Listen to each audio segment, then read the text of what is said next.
നിങ്ങൾക്ക് വായാടികളായിട്ടുള്ള സുഹൃത്തുക്കളോ അയൽക്കാരോ ബന്ധുക്കളോ ആരെങ്കിലും ഉണ്ടെങ്കിൽ ധൈര്യമായിട്ട് അവർക്ക് ഉണ്ടാക്കി കൊടുക്കാൻ പറ്റുന്ന ഒരു പലഹാരം ഞാൻ പരിചയപ്പെടുത്താം. ഇതിന് ഞങ്ങളുടെ നാട്ടിൽ മൂസാനുണ്ടാകുന്ന പറയട്ടോ. ഇനി വേറെ ഏതെങ്കിലും നാട്ടിൽ വേറെ ഏതെങ്കിലും പേരിൽ ഇത് അറിയപ്പെടുന്നുണ്ടോ ഇപ്പോഴും നിലവിലുണ്ടോ എന്ന് എനിക്കറിയില്ല. ഞങ്ങളുടെ നാട്ടിൽ നിന്ന് ഇത് കാലഹരണപ്പെട്ടു പോയിട്ടുള്ള ഒരു ഐറ്റമാണ്.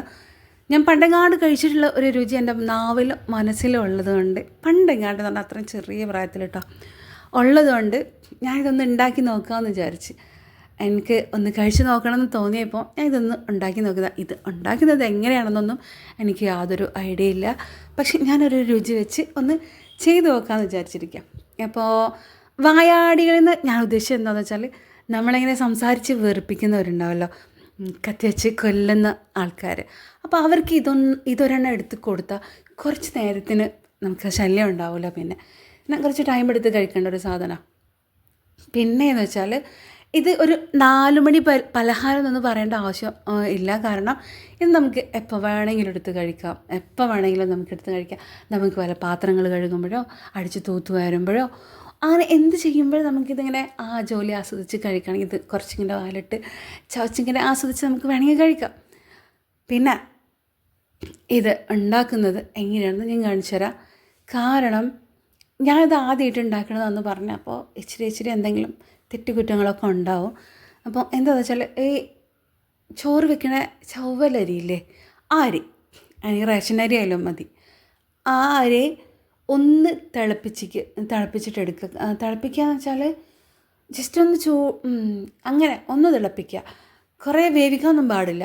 ഒന്ന് തിളപ്പിച്ചിട്ട് ഊറ്റി വാർത്ത് വയ്ക്കുക. അതിനുശേഷം നമ്മൾ ശർക്കര അടുപ്പത്ത് വെച്ചിട്ട് ഉരുക്കിയെടുക്കുക. 3 ഇൻഗ്രീഡിയൻറ്റ് മാത്രമേ ഇതിൽ ആവശ്യമുള്ളൂ. ഇതിൽ ഒരുപാട് സംഭവങ്ങളൊന്നും ആവശ്യമില്ല. ആവശ്യമുള്ളവർക്ക് ഇതിൽ നട്ട്സ് എന്തെങ്കിലുമൊക്കെ ചേർക്കാം, ഏലക്കായ ചേർക്കാം. പക്ഷെ നമ്മളിത് കഴിച്ചിട്ടുള്ളതിൽ ഈ ഒന്നും ചേർത്തിട്ടില്ല, ഒരു ഏലക്കായ പോലും ഇതിൽ ചേർത്തിട്ടില്ല. ആകെയുള്ളത് ഈ 3 സംഭവങ്ങൾ മാത്രമാണ്.